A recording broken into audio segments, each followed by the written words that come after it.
This lesson will be covering factors and fractions in simplest form. We're going to be using prime factorization using factor trees to break down numbers into their prime factors. Prime factors, which is a crucial concept you need to grasp because prime numbers are used endlessly throughout all your mathematics courses. Prime numbers are numbers that only have two factors, 1 and itself. So 2 is a prime because only factors of 2 are 1 and 2. 3 is prime. Only factors are 1 and 3. 4 is not prime. It's referred to below. You can see the definition composite. A composite number is when you have more than 2 factors. Therefore, it's not prime. As you can see, 4, you can multiply 1 times 4, but also 2 times 2, making it not prime. 5 is prime. Only factors are 1 and 5. 6 is not prime. It is composite because we also have factors of 2 and 3. 7, however, is prime. And of course, as you can see, we could go on for quite a while. I listed the first 13 prime numbers for you. They are 2, 3, 5, 7, 11, 13, 17, 19, 23, 29, 31, 37, and 41.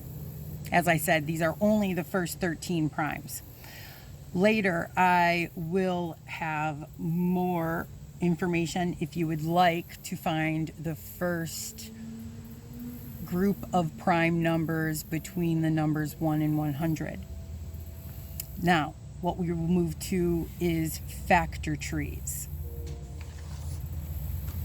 Factor trees, as I said, will be used throughout most of your mathematics courses.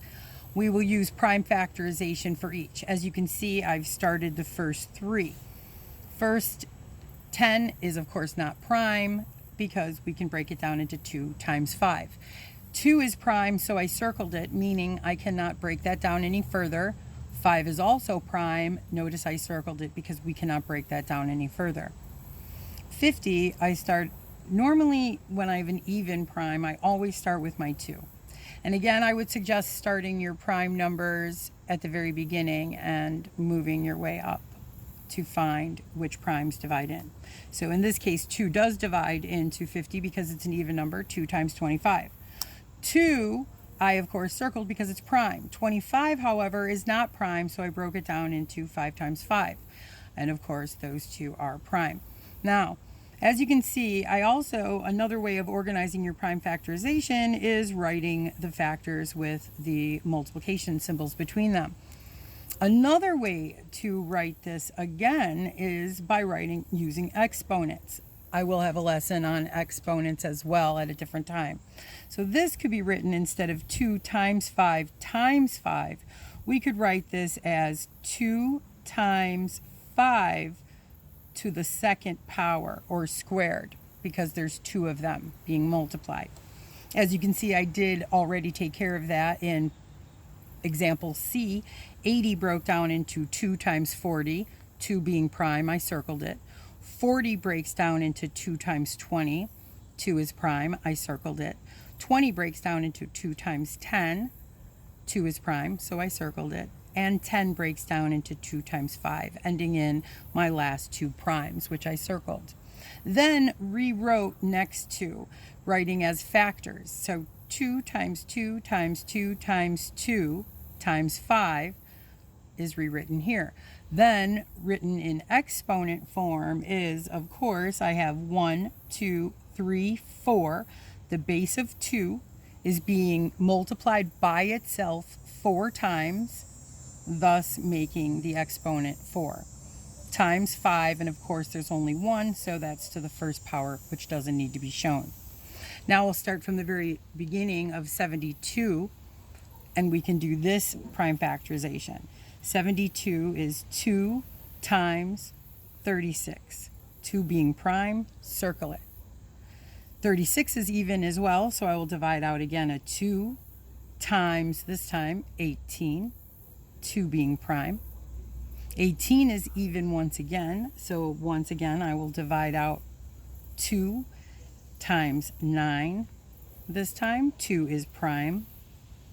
9 is not even, so we no longer can divide out a 2, but let's try the next prime, which is 3. Is 9 divisible by 3? Yes. 9 is 3 times 3, thus ending our problem with all primes. So to rewrite, our prime factors would be 2 times 2 times 2 times 3 times 3. Again, 2 times 2 times 2 times 3 times 3. And to be written in exponential form, the base 2 would have a third power, or cubed, because it's being multiplied by itself 3 times. Times 3 is my second base, and that is being multiplied by itself twice. So that would be my exponent. 2 cubed times 3 squared equals 72, representing it in prime factorization.